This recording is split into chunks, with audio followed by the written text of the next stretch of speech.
আজকে তৈরি করলাম কচুর লতি।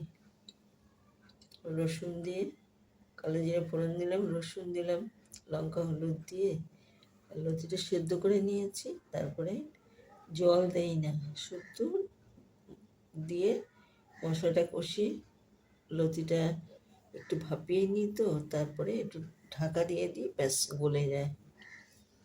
আর করেছি সাদা ট্যাংরা,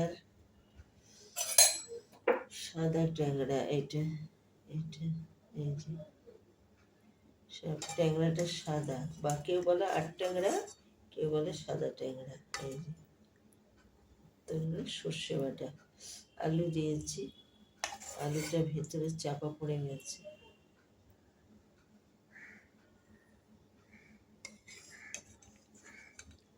এই যে আলু ভেতরে চাপা পড়ে গেছে, ভেঙেও গেল।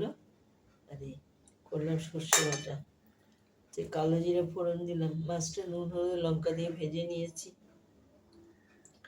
আলু দিয়েছি, আলুটা কষেছে পর লঙ্কা হলুদ দিয়েছি, লবণও দিয়েছি। নামাবার আগে আমি সর্ষে বাটাটা দিই। সর্ষে বাটাটা আজকে আমি সাদা কালো সর্ষে আর হলুদ সর্ষে দুরকম বেটে দিয়েছি, কাঁচা লঙ্কা, তার সাথে একটু হলুদ, তার সাথে একটু নুন, তার সাথে সামান্য একটু শুকনো লঙ্কা দিয়ে দিই। তাহলে কি হয়, তেজ হয় খুব, আর আমাদের ওই তেজ সর্ষেটা খেতে খুব ভালো লাগে। তারপরে নামাবার আগে সর্ষে বাটাটা দিয়ে নামিয়ে দিই। ভালো লাগলে লাইক করুন, শেয়ার করুন, সাবস্ক্রাইব করুন, আমার পাশে একটু থাকুন। ভিডিওটা শেষ করছি।